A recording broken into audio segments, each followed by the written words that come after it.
Have you ever wondered why certain women linger in a man's mind long after the sound of their voice has faded, long after their shadow has vanished from his doorway? It is not beauty alone that leaves such a mark. It is not the sweetness of her words or the perfection of her form. It is something far more elusive, something that moves in silence, bypassing the mind and etching itself directly into the marrow of his soul. These women wield an unspoken power, a presence that leaves him both haunted and humbled, without ever lifting a finger to demand his attention. In Jungian terms, this is the dance between anima and shadow, the place where the feminine steps into the male psyche not as an object to be possessed, but as an archetype that awakens his deepest longings and fears. The man may not understand it consciously, he may even resist it, but somewhere within, in the cavernous corridors of his unconscious, he feels it, the disturbance, the echo, the pull. A woman who moves in this way does not chase. She does not plead or perform. She allows the silence between words to speak, and in that silence, she creates a space he cannot fill with his own noise. She becomes a mirror, reflecting not what he wants to see, but what he has avoided seeing in himself. And this is where the burn begins, not in the body, but in the fragile structures of his ego. Men often mistake this kind of feminine power for coldness, but it is not coldness at all. It is clarity, the clarity of knowing her own worth, of not bargaining it away for momentary comfort or validation. She understands that attachment without self-respect is nothing but a slow erosion of the soul. And so her restraint is not a tactic, it is a natural extension of her inner alignment. Jung would call it individuation, the process of becoming whole, of integrating the parts of herself that once sought approval into a complete and sovereign being. When such a woman withdraws her energy, she does not do it to manipulate. She does it because she knows her energy is sacred. She has learned, perhaps through pain, that not every man is worthy of carrying her presence within his life. This silent withdrawal is one of the most potent moves she can make, not because it starves him of her attention, but because it forces him to confront the emptiness he has been hiding behind his distractions. You may have noticed this yourself. The more noise a man makes when you go quiet, the more you realize that silence reveals truth. If he fills the air with accusations, desperate questions, or sudden declarations of care, it is not love speaking. It is the ego panicking, terrified of losing the reflection you once provided. And here lies one of the paradoxes Jung often alluded to. The thing a man desires most in a woman is often the very thing his ego fears. A man touched by this kind of silent influence begins to dream differently. Not always literal dreams, but waking visions, memories replayed in stolen moments. He recalls the way she looked at him without trying to convince him of anything, how she walked away without turning back, how her absence seemed louder than anyone else's presence. It is in these moments that he begins to sense what he has lost and what he may never encounter again. But this is not about revenge, nor about teaching him a lesson. This is about the woman living from a center so steady that no man's approval can tilt it. The kind of center that Marcus Aurelius spoke of when he wrote, "You have power over your mind, not outside events. Realize this, and you will find strength." Her silence is that strength. It is not a wall to keep love out, but a boundary to keep her soul intact. In this way, she becomes an unspoken challenge to the man, not to chase her, but to rise to the level where her presence feels natural. Some will try, most will not. And that, too, is part of the burn, knowing that she is not for every man, and that not every man can bear the reflection she brings. The burn is not a wound inflicted by her hands. It is the heat of his own shadow coming to light. It is the realization that while he may find other women, he may never again find the one who demanded nothing and yet awakened everything. And whether he admits it or not, he will carry that mark for years, perhaps forever. There is a strange kind of gravity in a woman who is no longer willing to trade her essence for the comfort of belonging. She moves differently, not in hurried steps to keep up with another's pace, but in deliberate rhythms that seem to answer only to an inner drumbeat. Men sense this even if they cannot name it. It is the quiet refusal to collapse into someone else's expectations, the invisible boundary that says, "You may walk beside me, but you may not lead me away from myself." In the male psyche, shaped by both instinct and culture, there is a primal urge to conquer what feels unattainable. Yet the Jungian truth is more layered. The man does not truly desire the woman herself, but the integration she represents.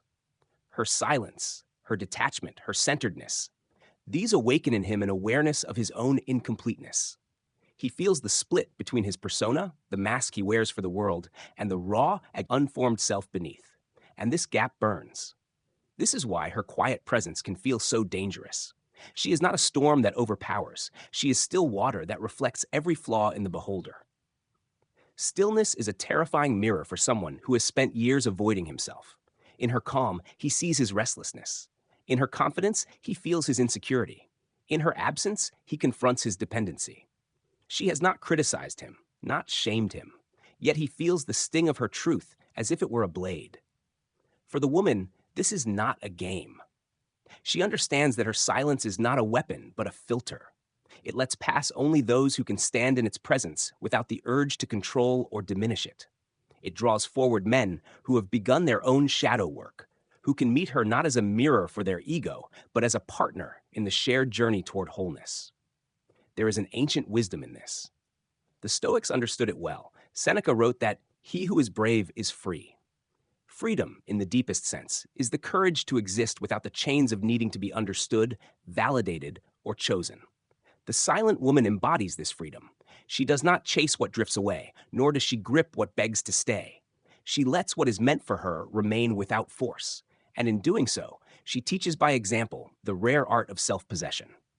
And yet, her silence does not mean she feels nothing. Often, it is the opposite. Her emotions run so deep that they are not easily poured into casual conversation. She has learned that speaking too soon, too often, too loudly can dilute the essence of her truth. So she holds it, not out of fear, but out of reverence. Just as sacred places are not open to every passerby, her inner world is not a public square. For the man, this is maddening. He is accustomed to doors that swing open with a knock, to feelings spilled easily in moments of tension. But here is a door that opens only from the inside, and only when the one knocking has proven worthy of entry. He senses there are rooms within her he will never see, gardens that bloom without his tending, rivers that flow without his name carved into their stones. And this self-contained fullness is what makes her unforgettable. In Jung's language, she becomes the anima figure who refuses to be reduced to projection. Many men live their lives chasing the reflection of their own longing in women, never seeing the woman herself. But she does not allow this. Her silence collapses the fantasy and forces him into contact with the reality of her. Complex, sovereign, unowned. In this collapse, he experiences both loss and awakening. The loss is of the illusion he clung to. The awakening is the realization that no woman, no matter how devoted, can complete the man who has not met himself. This is the truth that burns, not because she delivers it in words, but because her very being radiates it without compromise. The world does not often prepare men for this kind of feminine presence. It tells them they can charm, persuade, or overpower it into submission. But when they meet it face to face, they find themselves in unfamiliar territory, a place where their usual tools fail, where they must choose between evolving or retreating. And here's the paradox. Whether he evolves or retreats, she leaves her mark. Even if he walks away, even if pride blinds him from returning, a part of him will forever remember the way her silence felt.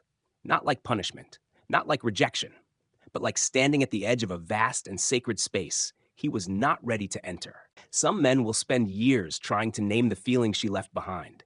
They will call it longing, regret, or unfinished business, but those are only fragments of the truth. What truly lingers is the impression of her essence, an essence that could not be contained, claimed, or reshaped to fit his comfort. He may tell himself she was difficult, aloof, even cold. But in quiet moments, when the noise of life subsides, he knows better. What unsettles him is not that she withheld herself, but that she was never his to begin with. This realization cuts deeper than rejection. Rejection can be rationalized. She didn't like him. She preferred someone else. She misjudged his worth. But this is different. This is the encounter with a woman who stands in her own sovereignty so completely that even when she cares, she does not collapse. She gives from a place of fullness. And when she withdraws, it is not to wound, but to honor the balance of her own spirit. Jung wrote of the soul's longing for integration, the desire to unite the conscious self with what lies buried in the unconscious. In the presence of such a woman, a man catches a glimpse of his own unintegrated self. It is intoxicating and unbearable all at once. She embodies what he has not yet claimed in himself: depth, intuition, emotional mastery, and the courage to exist without grasping. Her silence acts like a slow, steady current pulling at his foundations. He may resist, cling to his defenses, or attempt to provoke her into breaking the quiet. But the more she remains anchored, the more he realizes his unrest has nothing to do with her and everything to do with himself. The truth she mirrors back to him is this: love cannot heal the man who will not face his own reflection. This is why her presence lingers, because she did not try to fix him. She did not swallow her needs to make him comfortable. She did not contort herself into shapes to fit his insecurities. She allowed him to be exactly where he was and allowed herself to remain exactly where she was. This is the kind of authenticity that etches itself into memory because it is so rarely found. In the ancient Stoic way, her silence is a discipline. Marcus Aurelius spoke of being unshaken by praise or blame, and this is the ground she walks on. Her value does not rise when a man approves of her, nor does it diminish when he withholds affection. This detachment is not cold indifference. It is the warmth of someone who knows that her worth is not contingent upon external recognition. And yet, this detachment is precisely what ignites his obsession. Men often confuse need with desire, but in her absence, he begins to learn the difference. Need is frantic, shallow, easily replaced. Desire that stems from the soul is slow burning, impossible to extinguish. It creeps into his thoughts at inconvenient times, during mundane tasks, in the middle of the night, when passing a stranger with a similar glance or scent. The danger for him is that this kind of desire cannot be satisfied by mere possession. Even if she were to return, the mystery would not dissolve, because her power was never about being taken. It was about being met. And unless he has done the work to meet himself, she will always remain, in some sense, beyond his reach. For her, the silence is not an act, but a state of being. She has walked through the fire of her own shadow work, faced the patterns that once kept her entangled in cycles of proving and pleasing. She has sat with her loneliness without trying to numb it, learned to be the source of her own security, and released the illusion that love is about rescue. In doing so, she has become the kind of woman whose very stillness tells a man everything he needs to know about whether he is ready for her. He may never say it aloud, but deep down he will know. She was a threshold, a place he could have crossed into a more whole version of himself, had he been willing to surrender the armor of his ego. And because he hesitated, because he could not step through, he will live with the echo of that missed passage. It is not a wound she inflicted, it is a mirror he turned away from. And that, more than anything, is why she burns into his soul. Time has a way of softening many memories, but not this one. For him, the image of her remains sharp, not because of the way she looked, but because of the way she made him feel, seen, stripped bare, and quietly challenged. There is a particular sting in realizing that someone once stood before you holding the mirror you needed most, and you turned away. That sting is what Jung would call a confrontation with the shadow, the meeting of the self you deny, the self you avoid, the self that demands transformation before peace can return. In the days and years that follow, her absence becomes a strange teacher. It teaches him that connection without depth is hollow. It teaches him that the comfort of constant validation is no match for the steady pulse of self-knowledge. He begins to understand that what made her unforgettable was not her beauty or her charm, but her refusal to abandon herself for anyone, not even for him. This is where the burn deepens. It is not an acute pain anymore. It is the slow ache of knowing he cannot recreate what he lost, because what he lost was not simply her. It was the part of himself she awakened and demanded he face. And without her, he finds it harder to hold on to that clarity. The world will gladly drown it in distractions, but now he knows the difference. He has tasted the kind of intimacy that has nothing to do with ownership and everything to do with recognition. For her, life moves forward untouched by the need to be remembered. She has no hunger to linger in his thoughts. She simply does. Not because she forces her presence into his world, but because she withdrew in such a way that left no bitterness, no spectacle, only truth. Her silence was not absence. It was a presence that stood without the scaffolding of words. In psychological terms, she has stepped fully into individuation, the process Jung described as integrating the conscious and unconscious into a unified whole. She no longer operates from the fragmented self that craves completion through another. She is not half of a whole, she is the whole. This wholeness does not mean she rejects love. It means she rejects love that requires her to be less than she is. This state is magnetic because it is rare. Men feel it instinctively. The woman who needs nothing from them is the woman they most want to give to. Yet this same independence terrifies them because it means they cannot define her value, cannot control her emotions, cannot hold her spirit captive. She is with them because she chooses to be, not because she needs to be. And choice, pure, uncoerced choice, is the most intoxicating form of love there is. When he remembers her, it is often not in the moments of passion or laughter, but in the stillness between them. The way she would listen without rushing to respond. The way she would hold his gaze without trying to bend it to her will. The way she could leave a room without leaving an emptiness behind, because her presence was not tethered to proximity. It was something deeper, more difficult to name. He might not admit it to himself, but a part of him measures other women against her. Not consciously, not with intent, but as a reflex. Does she carry herself with that same quiet authority? Does she remain grounded when tension rises? Does she know how to hold silence without fear? Most do not, and the comparison leaves him restless. And yet, her power was never about being compared or winning some invisible contest. Her power was in living so fully in her truth that she became a standard he could not forget. She is the woman who proves that you can love without losing yourself, that you can be deeply connected and utterly free. The tragedy for him and the liberation for her is that she did not close the door to punish him. She simply walked through a different one. And once she crossed that threshold, there was no going back, because the woman who knows her worth cannot unknow it. In this, she becomes less of a memory and more of a myth. Not a fantasy conjured to escape reality, but a living proof that such women exist. Women whose silence speaks louder than the declarations of those who cling. And in quiet moments, he will wonder not just about her, but about himself. Who he might have become if he had stepped fully into the space her presence once opened for him. What unsettles him most is not the memory of her leaving, but the realization that she left without closing her heart. She did not slam the door, did not poison the well with bitterness, did not twist her absence into a punishment. She simply withdrew her presence, like the tide receding from the shore, inevitable, natural, beyond his control. This, more than anything, is what burns. The knowledge that her departure was not an act of anger, but an act of self-respect. In the masculine psyche, shaped by centuries of conquest and control, there is an unspoken belief that departure must be provoked. That a woman leaves because she is angry, wounded, or tempted by something else. But when she leaves without drama, when she does so from a place of calm, it dismantles that belief entirely. It forces him to see that her choice was not a reaction to him, but a devotion to herself. And that kind of autonomy can be more devastating than rejection. Jung understood that such encounters with the autonomous feminine strike deep into the male unconscious.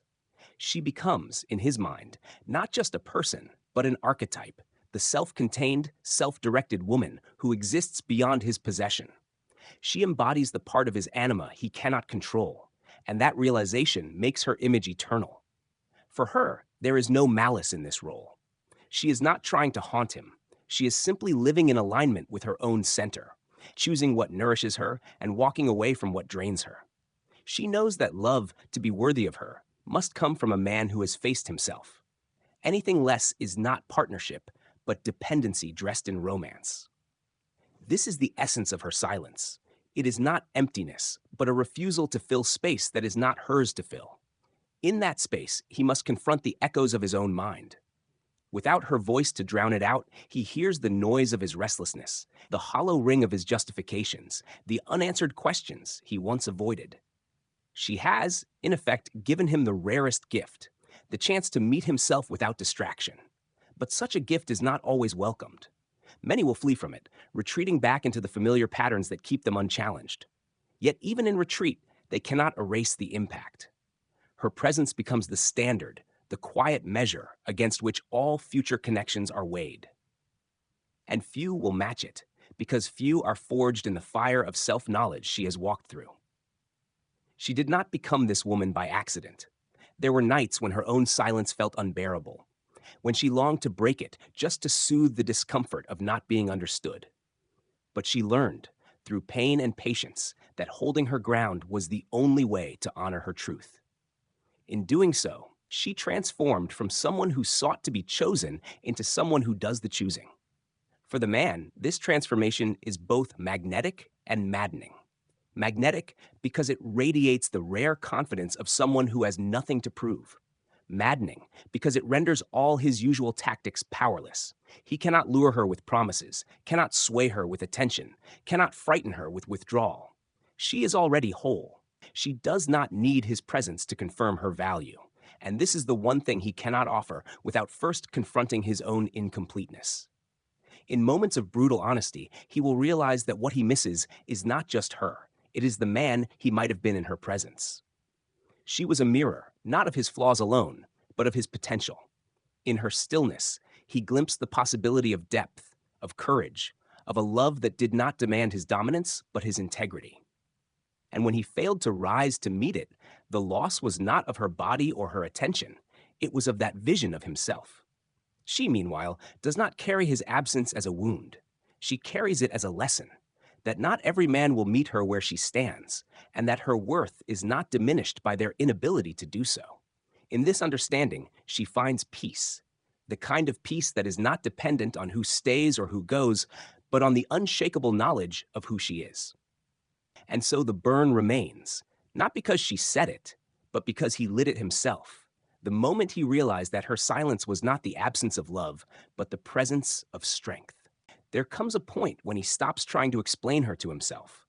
The usual labels, mysterious, high maintenance, complicated, no longer fit.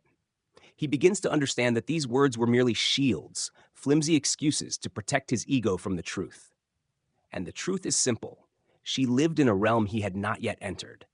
Not because it was locked, but because he did not have the key being the courage to confront the unpolished, unflattering parts of himself.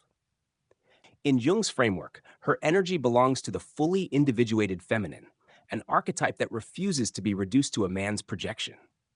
She is not the dream he can mold, nor the muse he can keep on a pedestal. She is the mirror that reflects him back to himself, in all his beauty and all his incompleteness. The reason she burns into his soul is not because she was perfect, but because she made him see. For her, this was never about teaching him a lesson. She walks her path with or without his understanding.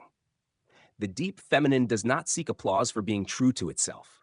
It seeks alignment. And alignment sometimes means walking away without explanation, trusting that the silence will speak louder than any carefully crafted words. Men who encounter this kind of woman often mistake the impact for magic. They say she cast a spell, that she was different, impossible to forget. But there is no spell, only the rare alchemy of a woman who knows her worth and will not dilute it. She becomes unforgettable precisely because she is not trying to be remembered. She moves in the same way nature moves, with purpose, without apology, and without the need for recognition. What haunts him is not her departure, but the feeling that she left something behind, an imprint, a question, a challenge. He wonders, what would have happened if I had met her with the same depth she offered me? That question becomes the ember he cannot extinguish, no matter how many distractions he throws over it. Her silence, in the Jungian sense, awakens the anima within him, the inner feminine that calls him toward integration. But without the discipline to answer that call, he is left suspended in the space between longing and readiness. This is why he remembers her in fragments, the curve of her mouth when she didn't answer, the weight of her gaze that seemed to measure more than his words, the way she could end a moment not with a goodbye, but with an unshakable stillness. And for her, there is no regret in leaving such an imprint. She does not gloat, does not wish for him to suffer under the weight of what he lost. The truth is, she has already released him, long before he even realized she was gone. Because the fully realized woman does not anchor herself in who someone might become, she meets them where they are, and if that ground is unstable, she steps back without hesitation. She has learned what so many never do, that the cost of staying in misaligned love is the erosion of the self. And no relationship, no matter how passionate, no matter how promising, can be worth that price. Her boundaries are not walls, but gates. They are open to those who can enter without trying to rearrange the garden inside. To him, she becomes a story he cannot quite finish. The ending is unwritten because it was never in his hands. She is not the one who got away in the usual sense. She is the one who revealed the gap between the man he is and the man he could be. And until he closes that gap, he will see her face in every quiet moment of self-honesty. This is the burn Jung spoke of in different language, the psychic imprint left when an archetype crosses your path and demands transformation. It is not pain for its own sake. It is the soul's alarm, ringing to say, "You have seen what is possible. Will you answer it or let it fade?" For her, the answer is already clear. She is not waiting by the door. She is already walking further into herself, into the life she continues to shape with care and precision. She leaves behind no bitterness, no resentment, only the truth that love without self-awareness is not love at all. And so she moves on, untouched by the need for closure, knowing that her silence has already spoken the only truth that matters. A woman who knows her worth doesn't chase, she chooses.